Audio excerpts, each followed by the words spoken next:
श्री द्वितीय पहाड़ी बाबा श्री स्वामी लक्ष्मणदास जी महाराज, इनका भी जीवन ऐसा ही था।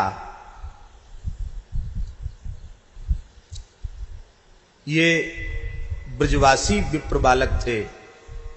दाऊ जी का ही इनका जन्म था, बलदेव जी का। इनका भी जन्म सनाढ़ विप्र कुल में हुआ था। इनके पिता जमींदार थे, कोई संतान नहीं थी, तो अपने भाई को जमीन जायदाद संभला करके वे भजन करने की इच्छा से पत्नी के सहित वृंदावन आ गए। वृंदावन में जहां इस समय खाक चौक स्थान है, वहां आपको पहाड़ी बाबा का दर्शन हुआ तो सहज श्रद्धा जुड़ गई, बार बार आने लगे। एक बार दीक्षा की प्रार्थना की। बाबा बोले, तेरे मन में पुत्र की कामना है, वो कामना से पुनर्जन्म होता है, मेरे शिष्य का पुनर्जन्म हो यह संभव नहीं है।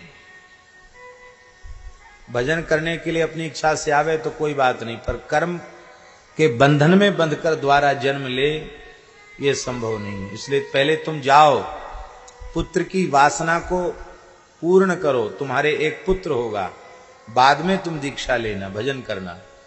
ऐसे महात्मा थे। बोले, महाराज हमारी आयु 65 वर्ष के करीब हो रही है। श्री मल्होत्रा जी चले गए क्या? हमारी आयु 65 वर्ष के करीब की हो रही है। अब पुत्र प्राप्ति का कोई अवसर नहीं है, आयु नहीं है। बाबा बोले, मेरी वाणी निकल गई, अब तो जाओ। आपने जाते जाते कहा, गुरुदेव यदि पुत्र हो गया तो मैं आपके ही चरणों में भेंट कर दूंगा, मैं तो अब भजन ही करूंगा। और आपको पुत्र की प्राप्ति हुई, यही पुत्र हुए द्वितीय पहाड़ी बाबा श्री स्वामी लक्ष्मणदास जी महाराज। हमने अपने गुरुदेव से सुना कि जब ये 1.5 महीने के थे तब इनके माता पिता ने धूना पर बाबा के चरणों में भेंट कर दिया। बोले, बस आपकी अमानत, आप इसको संभालो। संत किस बात से द्रवित हो जाएं?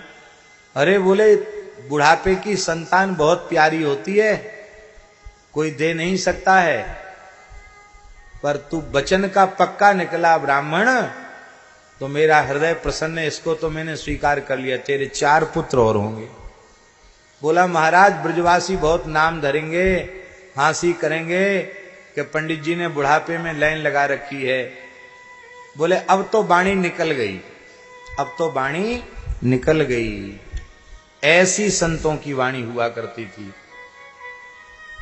जब ये 7 वर्ष के हुए तब बाबा के चरणों में आपके पिता माता ने पुनः भेंट किया।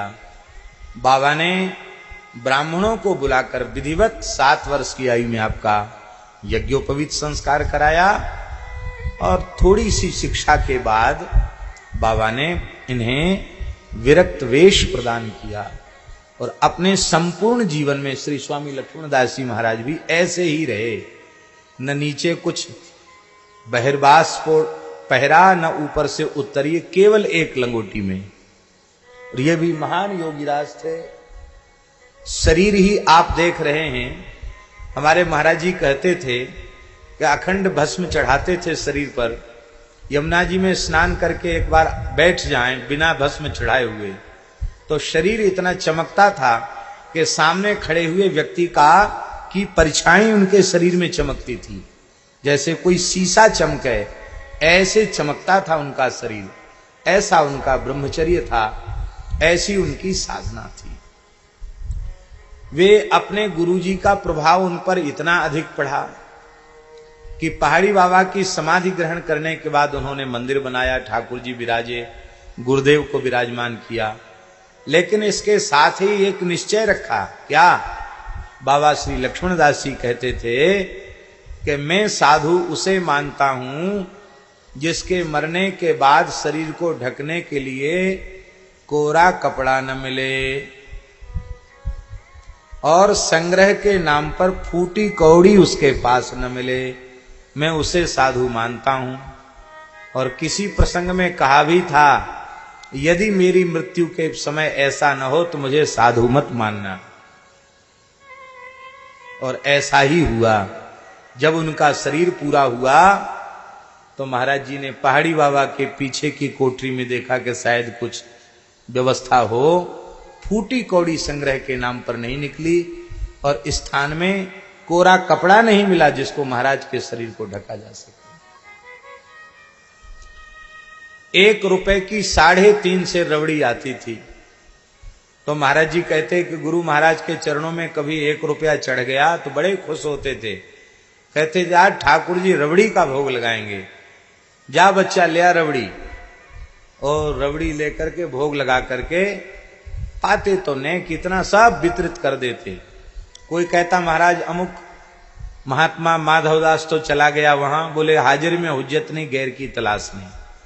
जो उपस्थित है उसको मिल जाएगा, जो अनुपस्थित है उसको नहीं मिलेगा। माने इतना अधिक संग्रह से बचते थे कि वस्तु थोड़ी देर के लिए भी बच जाए, नहीं आई खत्म करो, समाप्त कर दो, कुछ रहने मत दो, कुछ भी नहीं रहना चाहिए, ऐसा उनका जीवन। पहाड़ी बाबा के सेवक कलकत्ता में चिंतित हो गए कि ऐसे कैसे स्थान चलेगा, बाबा जी तो एकदम फक्कड़ है, रखते कुछ है नहीं।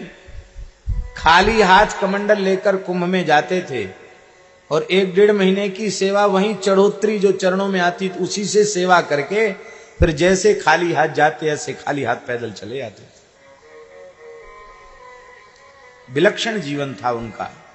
श्री लक्ष्मणदास जी महाराज, उन्होंने भी अंतिम क्षण तक गो सेवा की और प्रसाद वो तो पाते थे पर प्रसाद बहुत अल्प लेते थे, गो दुग्ध ही उनका आहार।